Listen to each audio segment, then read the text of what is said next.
Hi friends, welcome back. സീസണിലെ മാറ്റം കൊണ്ട് എല്ലാ വർഷവും ഇൻഫ്ലുവൻസ കേസുകളുടെ വർധനവ് കൂടുതലാണ്.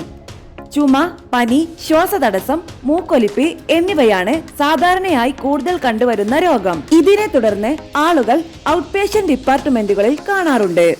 ജനുവരി മുതൽ മാർച്ച് വരെയുള്ള മാസങ്ങളിലാണ് പലപ്പോഴും ജലദോഷത്തിന്റെ അണുബാധ വർദ്ധിക്കുന്നത്.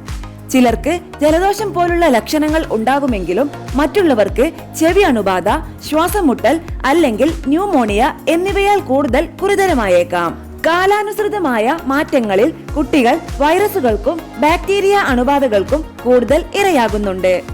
മൂക്കൊലിപ്പ്, ചുമ, പനി, ക്ഷീണം തുടങ്ങിയ ജലദോഷം പോലുള്ള ലക്ഷണങ്ങൾ ഇവ സാധാരണയായി ഉണ്ടാകുന്നു. ചിലർക്ക് ഓക്കാനം, ഛർദി അല്ലെങ്കിൽ വയറിളക്കം എന്നിവയും അനുഭവപ്പെടാം. ചെറിയ ശതമാനം പേർക്ക് ചെവി അണുബാധ, ശ്വാസം മുട്ടൽ അല്ലെങ്കിൽ ന്യൂമോണിയ പോലുള്ള സങ്കീർണതകൾ ഉണ്ടാകാം. ഈ വീഡിയോ നിങ്ങൾക്ക് യൂസ്ഫുൾ ആയെങ്കിൽ ലൈക്ക് ആൻഡ് ഷെയർ ചെയ്യണേ. സംശയങ്ങൾ കമന്റ് ബോക്സിൽ രേഖപ്പെടുത്താം. ആരോഗ്യപരമായ പുതിയ അറിവുകൾ വേഗത്തിൽ അറിയാൻ സബ്സ്ക്രൈബ് കൂടി ചെയ്തോളൂ. തീർച്ചയായും ഉപകാരപ്പെടും. OPDയിൽ വരുന്ന രോഗികൾക്ക് influenza, H1N1, respiratory syncytial virus, COVID-19, മറ്റ് രക്തചംക്രമണ വൈറസുകൾ എന്നിവയുൾപ്പെടെയുള്ള വൈറൽ അണുബാധകൾ സാധാരണമാണ്. കാലാവസ്ഥാ വ്യതിയാനത്തിനൊപ്പം ഇത് പ്രതീക്ഷിക്കുന്ന വർധനവാണ്. മിക്ക ആളുകൾക്കും ശരീരവേദന, തൊണ്ടവേദന, മൂക്കൊലിപ്പ്, വരണ്ട ചുമ എന്നിവ ഉണ്ടാകും.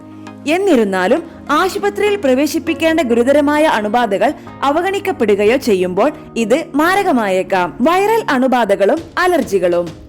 ജനുവരി മുതൽ മാർച്ച് വരെ ശൈത്യകാലം കുറയുന്നതിനാൽ പൂമ്പൊടിയുടെ രക്തചംക്രമണം കാരണം സീസണൽ അലർജികളും വ്യാപകമാണ്. ഈ അലർജികൾ തുമ്മൽ, അടഞ്ഞതും തിരക്കുള്ളതുമായ മൂക്ക്, കണ്ണിൽ നിന്ന് വെള്ളം, ചെവി ചൊറിച്ചിൽ എന്നിവയായി പ്രകടമാകും.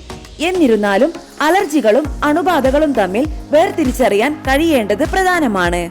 താപനില വ്യത്യാസം, പൂമ്പൊടി എന്നിവ മൂക്കിലെയും കണ്ണിലെയും അലർജിക്ക് കാരണമാവുകയും ആസ്മ രോഗികളിൽ ശ്വാസതടസ്സം ഉണ്ടാക്കുകയും ചെയ്യുന്നു. എന്നിരുന്നാലും പനിയില്ല. ഈ കാലാനുസൃതമായ മാറ്റത്തിനിടയിൽ കമ്മ്യൂണിറ്റി അക്വയേർഡ് ന്യൂമോണിയ പല രോഗികളിലും കാണപ്പെടുന്നു. ഇത് ഉയർന്ന പനി, വരണ്ട അല്ലെങ്കിൽ കടുത്ത ചുമ, ശ്വാസതടസ്സം എന്നിവയ്ക്കൊപ്പം കൂടുതൽ ഗുരുതരമായ അണുബാധയാണ്. ഇത് വൈറൽ അല്ലെങ്കിൽ ബാക്ടീരിയ ന്യൂമോണിയ അല്ലെങ്കിൽ രണ്ടുമാകാം. ചിലപ്പോൾ ഒരു ലളിതമായ വൈറൽ തൊണ്ടവേദന ഒരു അധിക ബാക്ടീരിയ അണുബാധയോടെ അവസാനിക്കാം. കുട്ടികൾ, പ്രായമായവർ, പ്രമേഹമുള്ളവർ, ഹൃദയം, കരൾ, വൃക്ക എന്നിവയുടെ സങ്കീർണതകൾ ഉള്ളവർ എന്നിവർക്ക് ഈ അണുബാധയ്ക്കുള്ള സാധ്യത വർദ്ധിച്ചേക്കാം. നിങ്ങൾക്ക് ഏത് തരത്തിലുള്ള അണുബാധയാണെന്ന് കണ്ടുപിടിക്കാൻ ഒരു ഡോക്ടറെ സമീപിക്കേണ്ടത് പ്രധാനമാണ്. അതനുസരിച്ച് നിങ്ങൾക്ക് ലളിതമായ ആന്റി അലർജികൾ അല്ലെങ്കിൽ ആന്റിവൈറൽ, ആന്റിബയോട്ടിക് മരുന്നുകൾ നിർദ്ദേശിക്കാവുന്നതാണ്. സ്വയം ചികിത്സയും ആന്റിബയോട്ടിക്കുകളുടെ അന്യായമായ ഉപയോഗവും ഒഴിവാക്കണം. കുട്ടികളിൽ വൈറൽ അണുബാധകൾ, ആസ്മ, ദുർബലമായ രോഗപ്രതിരോധ ശേഷി അല്ലെങ്കിൽ വിട്ടുമാറാത്ത ആരോഗ്യാവസ്ഥകൾ എന്നിവയുള്ള കുട്ടികളിൽ ഫ്ലൂ വൈറസ് ബാധിച്ച് കൂടുതൽ കഷ്ടപ്പെടുന്ന ചില ഗുരുതരമായ കേസുകളുണ്ട്. ജനുവരി മുതൽ മാർച്ച് വരെയുള്ള മാസങ്ങളിൽ കുട്ടികൾ വൈറസുകളും ബാക്ടീരിയകളും പിടിപെടാനുള്ള സാധ്യത കൂടുതലാണ്. ഇത് പ്രത്യേകിച്ച് കോവിഡിന് ശേഷമുള്ള അവരുടെ പ്രതിരോധ ശേഷി കുറയുന്നതിനാലാണ്. ഈ അണുബാധകളിൽ ഭൂരിഭാഗവും സൗമ്യമാണ്. വീട്ടിൽ ധാരാളം വിശ്രമിച്ചാൽ സ്വയം പരിഹരിക്കപ്പെടും. ആരോഗ്യത്തോടെ നിലനിർത്തുന്നതിനുള്ള നുറുങ്ങുകൾ. ശരീരത്തിൽ നന്നായി ജലാംശം നൽകുകയും ആരോഗ്യകരമായ ഭക്ഷണം കഴിക്കുകയും ചെയ്യുക. ഡോക്ടറുമായി ചർച്ച ചെയ്തതിനു ശേഷം ഇൻഫ്ലുവൻസ, ന്യൂമോണിയ വാക്സിനുകൾ എടുക്കുക.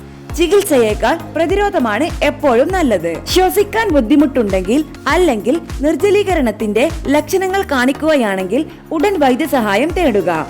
നേരത്തെയുള്ള രോഗനിർണയം സങ്കീർണതകൾ തടയാൻ സഹായിക്കും. പകർച്ചവ്യാധികൾ മറ്റുള്ളവരിലേക്ക് പടരാതിരിക്കാൻ ചുമയ്ക്കുമ്പോയോ തുമ്മുമ്പോയോ വായും മൂക്കും മറയ്ക്കുക. എന്തൊക്കെ ശ്രദ്ധിക്കണം? എല്ലാ വർഷവും ഇൻഫ്ലുവൻസ വാക്സിൻ എടുക്കുക. പ്രത്യേകിച്ച് നിങ്ങൾ 65 വയസ്സിന് മുകളിലുള്ളവരോ ഗർഭിണികളോ ദുർബലമായ പ്രതിരോധ ശേഷിയുള്ളവരോ ആണെങ്കിൽ അണുക്കൾ പടരാതിരിക്കാൻ കൈകൾ പതിവായി കഴുകുക. ഇത് പലപ്പോഴും ചെയ്യുക. പ്രത്യേകിച്ച് ഭക്ഷണം കഴിക്കുകയോ മുഖത്ത് തൊടുകയോ ചെയ്യുന്നതിന് മുമ്പ്. നല്ല ശുചിത്വം ശീലിക്കുക. ചുമയ്ക്കുമ്പോഴും തുമ്മുമ്പോഴും വായും മൂക്കും മൂടുക. രോഗബാധിതരുമായി അടുത്തിടപഴകുന്നത് ഒഴിവാക്കുക. സമീകൃതാഹാരം കഴിക്കുക.